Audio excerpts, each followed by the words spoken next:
Dear students, आज हम discuss करेंगे कुछ और इम्पोर्टेंट क्वेश्चंस है बेटा यूनिट हेलोएल्केन एंड हेलोएरिन से।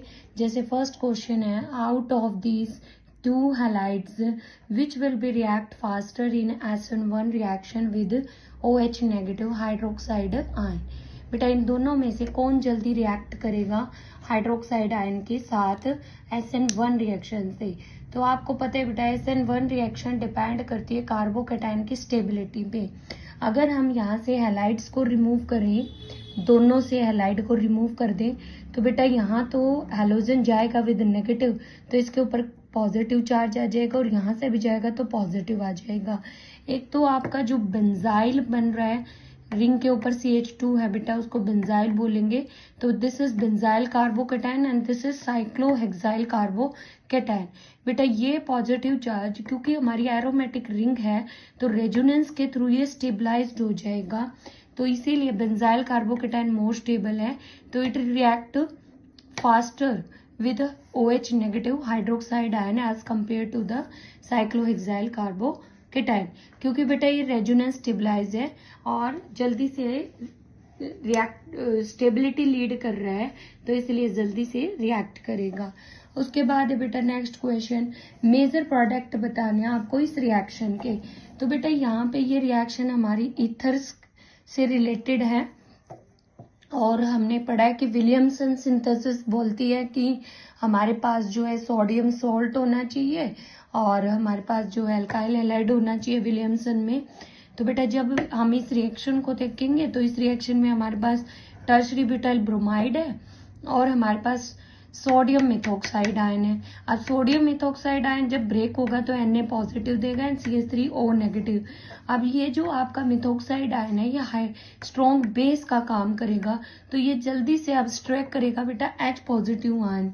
तो H पॉजिटिव आयन को जब ये एब्स्ट्रैक्ट करेगा तो यहाँ से आपकी क्या पॉसिबिलिटी है, CH3O नेगेटिव यहाँ से H पॉजिटिव लेगा तो बनाएगा क्या CH3OH, और यहाँ से क्या निकल जाएगा NaBr। जब यहाँ का H यहाँ जाएगा तो यहाँ पे बेटा CH2 आएगा और डबल बॉन्ड की फॉर्मेशन हो जाएगी एल्कीन। तो जब हमारी ये रिएक्शन टेक प्लेस होगी तो बेटा विलियमसन फॉलो करते हैं SN2 substitution nucleophilic biomolecular reaction, but this reaction is take place by the SN1 reaction। और यहाँ पे हमारा जो प्रोडक्ट है वो एलिमिनेशन के थ्रू बनेगा, ना कि सब्सटीट्यूशन के थ्रू। तो this reaction is the example of elimination reaction. तो हमारे पास तीन प्रोडक्ट बनेंगे, एक एल्कीन बनेगा, एक अल्कोहल बनेगा और एक सोडियम ब्रोमाइड बनेगा।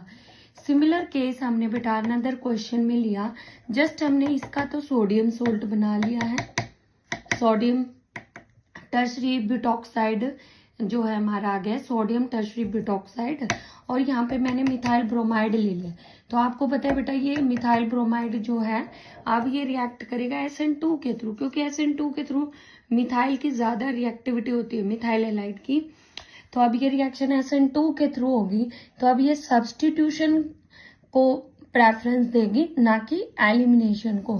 तो जब आप सब्सटीट्यूशन रिएक्शन करेंगे तो उसमें सिंपल सा होता है NaBr आपका निकल जाएगा और आपका CH3 यहाँ पे जाके सब्सटीट्यूट हो जाएगा। तो आपका ईथर फंक्शनल ग्रुप, यहाँ पे ईथर फंक्शनल ग्रुप की फॉर्मेशन हो जाएगी और आपका NaBr निकल जाएगा। तो ये रिएक्शन बेटा सब्सटीट्यूशन का एग्जाम्पल है, और इसका अगर हम कंपाउंड में रिवर्स कर दे, इसका सोडियम सोल्ट और इसका हैलाइड लें, तो this reaction is the elimination reaction.